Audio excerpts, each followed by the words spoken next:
दोस्तों, एक जज ने अंधभक्तों को यह बता दिया कि आखिर राहुल गांधी कौन है। राहुल गांधी को दबाने का प्रयास बीजेपी समर्थकों और खुद को राष्ट्रभक्त, राष्ट्रवाद से प्रेरित बताने वालों ने किया था।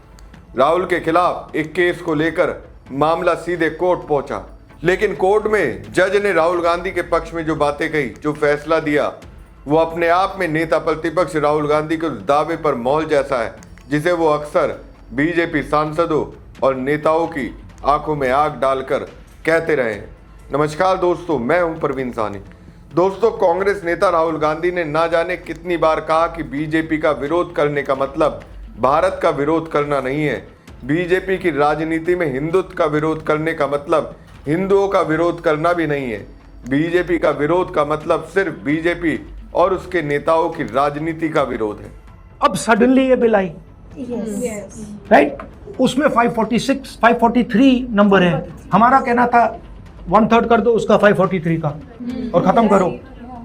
उन्होंने नहीं किया। अब वो आए, अब वो ये कह रहे हैं कि हम नई वुमेन्स बिल एक्सटेंड करना चाह रहे हैं, but actually it's not a women's bill. It's very simple, it's delimitation. And ये कर क्या रहे हैं मैं आपको बता देता हूँ।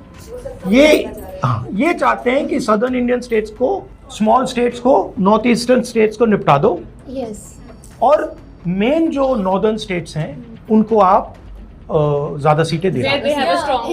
Now this is a problem. I tell you why. Because first of all BJP सोच रही है कि हम नॉर्थ इंडिया में कभी हारेंगे नहीं। वो सच नहीं है, वो हारेंगे। That's a different story. But why is it a problem? It's a very dangerous thing to do. Why? No, because in 1971, Indira Gandhi faced the same problem. She said, no, we are not going to increase the number of seats. After that, in 2002, Atal Bihari Ji faced the same thing and he said, we are not going to touch this. Why? Because if you change the number of seats in India without very carefully taking into account the consequences, you will risk war between the south and the north, right? She's sitting from Kerala, there's Tamil Nadu, there's Andhra, there's Telangana, there's Karnataka. They will say, listen, what are you doing? We have successfully reduced our population, and now you're punishing us for that, right? So वो कर क्या रहे हैं? वो political advantage लेने के लिए conflict create कर रहे हैं। और हमारा कहना है कि देखो भैया, conflict नहीं create करने देंगे। आपको अगर महिला की बिल पास करनी है, वो पुरानी बिल पड़ी है, उसको ले आओ। दोस्तों, ऐसे में तमाम बयान कांग्रेस नेता राहुल गांधी ने बीजेपी के खिलाफ दिए, लेकिन बीजेपी और उसके समर्थक राहुल के इस तरह के बुनियादी सवालों को देश की निष्ठा से जोड़ देते हैं। अब राहुल गांधी ने इसी तरह का एक बयान बीजेपी के खिलाफ दिया था, लेकिन भक्तों के गिरोह ने उसे नया रंग देकर राहुल गांधी को कोर्ट में घसीटने का प्रयास किया। दोस्तों, इंडियन स्टेट से लड़ाई को लेकर कांग्रेस नेता राहुल गांधी ने एक बयान दिया था। इस बयान से नाराज होकर बीजेपी माइंडसेट के एक व्यक्ति इलाहाबाद हाई कोर्ट में याचिका डालते हैं, लेकिन हाई कोर्ट के जज ने राहुल गांधी असल में है क्या, इस पर अपनी बात रखते हुए एफआईआर दर्ज करने की याचिका खारिज कर डाली। इलाहाबाद हाई कोर्ट ने कई अहम टिप्पणियां की। हाई कोर्ट ने कहा कि संसदीय लोकतंत्र में सरकार की ओर से उठाए गए कदमों और नीतियों की आलोचना करने की न केवल इजाजत है, बल्कि ये लोकतंत्र के लिए बेहद जरूरी भी है। सरकार की आलोचना करना और उससे वैचारिक मतभेद रखना अपने आप में कोई अपराध नहीं है। एक जनप्रतिनिधि अगर किसी नीति या विचारधारा के खिलाफ लड़ाई की बात कर रहा है, तो इसे बगावत भड़काने से नहीं जोड़ा जा सकता। दोस्तों, इस टिप्पणी का राजनीतिक, कानूनी और लोकतांत्रिक तीनों स्तर पर बड़ा मतलब है। अगर इलाहाबाद हाई कोर्ट ने ये कहा कि सरकार की आलोचना लोकतंत्र के लिए जरूरी है और वैचारिक विरोध अपराध नहीं है, तो इसके कई स्पष्ट संदेश निकलते हैं। कोर्ट ने अप्रत्यक्ष रूप से उस राजनीतिक नैरेटिव को चुनौती दी है जिसमें अक्सर सरकार की आलोचना को राष्ट्र विरोध से जोड़ दिया जाता है। अदालत ये साफ कर रही है कि चुनी हुई सरकार स्थायी राष्ट्र नहीं होती, बल्कि लोकतांत्रिक व्यवस्था का एक अस्थायी राजनीतिक ढांचा होती है। इसलिए सरकार की नीतियों का विरोध करना देश का विरोध करना नहीं माना जा सकता। ये वही राजनीतिक लाइन है जिसे राहुल गांधी बार बार उठाते रहे हैं कि बीजेपी का विरोध भारत का विरोध नहीं है। ऐसे में अदालत की टिप्पणी उनके राजनीतिक तर्क को नैतिक और संवैधानिक मजबूती देता दिखाई देता है। दोस्तों, संसदीय लोकतंत्र में विपक्ष का काम सिर्फ चुनाव लड़ना नहीं बल्कि सरकार से सवाल पूछना भी है। कोर्ट ने जब कहा कि आलोचना की न केवल इजाजत है बल्कि ये जरूरी है, तो ये विपक्ष की भूमिका को संवैधानिक संरक्षण देने जैसा संदेश है। मतलब अगर कोई सांसद, विधायक या जनप्रतिनिधि किसी नीति, विचारधारा या सरकारी फैसले के खिलाफ लड़ाई की बात करता है तो उसे सीधे देशद्रोह, बगावत या हिंसा भड़काने से नहीं जोड़ा जा सकता। ये टिप्पणी उन मामलों पर भी असर डाल सकती है जहां नेताओं के भाषणों को तोड़ मरोड़ कर आपराधिक मुकदमों में बदला जाता है। कोर्ट ने साफ किया कि राजनीतिक भाषण और वैचारिक संघर्षों को आपराधिक साजिश या विरोध से अलग करके देखा जाना चाहिए। इसका मतलब यह है कि सिर्फ सरकार के खिलाफ लड़ेंगे जैसे राजनीतिक बयान अपने आप में अपराध नहीं बन जाते। राजनीतिक तौर पर यह फैसला खासकर उन दलों के लिए नैरेटिव सेट कर सकता है जो खुद को सत्ता के खिलाफ वैचारिक लड़ाई लड़ने वाला बताते हैं। दोस्तों, जस्टिस विक्रम चौहान ने अपनी लाइन में लोकतंत्र की पूरी आत्मा समझा दी। जज साफ कह रहे हैं कि लोकतंत्र सिर्फ चुनाव कराने का नाम नहीं है। लोकतंत्र तब मजबूत होता है जब अलग अलग विचार खुलकर सामने आते हैं, जब कोई सरकार के पक्ष में बोलता है, कोई विरोध में बोलता है, कोई सवाल पूछता है, कोई जवाब मांगता है, और इन्हीं बहसों, तर्कों और असहमतियों से लोकतंत्र आगे बढ़ता है। अब जज की दूसरी बात और भी अहम है। अगर अभिव्यक्ति की आज़ादी को सीमित कर दिया जाए तो व्यक्ति सिर्फ एक तय विचार तक सीमित होकर रह जाएगा।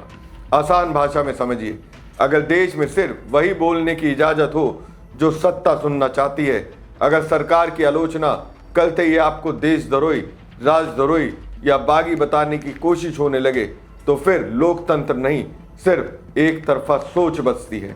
जस्टिस चौहान दरअसल ये कह रहे हैं कि लोकतंत्र में सबसे बड़ा खतरा आलोचना नहीं होती, सबसे बड़ा खतरा तब होता है जब लोगों को बोलने से डर लगने लगे, क्योंकि जिस दिन समाज सवाल पूछना छोड़ देता है उसी दिन लोकतंत्र कमजोर होना शुरू हो जाता है। दोस्तों, राहुल गांधी के जिस बयान को लेकर यह मामला इलाहाबाद हाई कोर्ट पहुंचा था, वो उन्होंने 15 जनवरी 2025 को पार्टी कार्यकर्ताओं को संबोधित करते हुए दिया था। इस बयान में राहुल गांधी ने पार्टी कार्यकर्ताओं को संबोधित करते हुए कहा था कि ऐसा मत सोचिए कि हम एक बराबरी की लड़ाई लड़ रहे हैं। अगर आपको लगता है कि हम सिर्फ बीजेपी और आरएसएस नाम के राजनीतिक संगठनों से लड़ रहे हैं तो आप समझ नहीं पाए हैं। बीजेपी और आरएसएस ने देश की हर संस्था पर कब्जा कर लिया है। अब हम सिर्फ बीजेपी और आरएसएस से नहीं बल्कि पूरे इंडियन स्टेट से भी लड़ रहे हैं। राहुल गांधी के इस बयान को लेकर हिंदू शक्ति दल के सिमरन गुप्ता ने उनके खिलाफ एफआईआर दर्ज करने की मांग की थी। संभल की निचली अदालत से अर्जी खारिज होने के बाद उन्होंने इस आदेश को हाई कोर्ट में चुनौती दी थी। याचिकाकर्ता ने दावा किया था कि राहुल गांधी का ये बयान देश की एकता, अखंडता और संप्रभुता को खतरे में डालने वाला है। इसके चलते समाज में अस्थिरता और विरोध पैदा हो सकता है। याचिकाकर्ता का कहना था कि यह बयान बीएनएस की धारा 152 के तहत अपराध की श्रेणी में आता है। इसमें एफआईआर दर्ज होनी चाहिए। हाई कोर्ट ने इस मांग को खारिज करते हुए कहा कि इस तरह के मामलों में ये देखना जरूरी है कि बयान देने वाले की क्या पृष्ठभूमि है और वो किस संदर्भ में ऐसा बयान दे रहा है। राहुल गांधी एक चुने हुए प्रतिनिधि हैं। लोकतंत्र में जनप्रतिनिधि का रोल बहुत अहम होता है। वो सरकार और जनता के बीच एक पुल का काम करते हैं, जनता की आवाज़ की नुमाइंदगी करते हैं। लिहाजा वो लोगों की चिंताओं को अलग अलग माध्यमों के जरिए अभिव्यक्त कर सकते हैं। कोर्ट ने कहा कि याचिकाकर्ता ऐसा कोई तथ्य और सबूत पेश नहीं कर पाया जिसके आधार पर साबित हो कि इस बयान के जरिए राहुल गांधी देश को तोड़ने की बात कर रहे हैं। उनके बयान से साफ है कि वो एक राजनीतिक दल के विरोध के संदर्भ में दिया गया है, इसलिए एफआईआर का निर्देश देने की मांग बेईमानी है। कोर्ट ने यह भी कहा कि अभिव्यक्ति की आज़ादी को संवैधानिक संरक्षण हासिल है। इस पर प्रतिबंध तभी लगाया जा सकता है जब वाजिब वजह हो। जब भी किसी भाषण पर आपत्ति उठती है तो अदालतों को बेहद सतर्क रहना चाहिए ताकि किसी व्यक्ति के मौलिक अधिकार आसानी से छीने ना जाएं और लगाए गए प्रतिबंध उचित हों। तो दोस्तों, इस पूरे मामले में सबसे बड़ा संदेश यही निकल कर जाता है कि सत्ता का विरोध करना, सरकार से सवाल पूछना, किसी नीति से असहमति जताना ये देशद्रोही नहीं बल्कि लोकतंत्र की असली ताकत है। इलाहाबाद हाईकोर्ट ने अपने फैसले से साफ कर दिया कि सरकार और देश दोनों एक चीज नहीं है।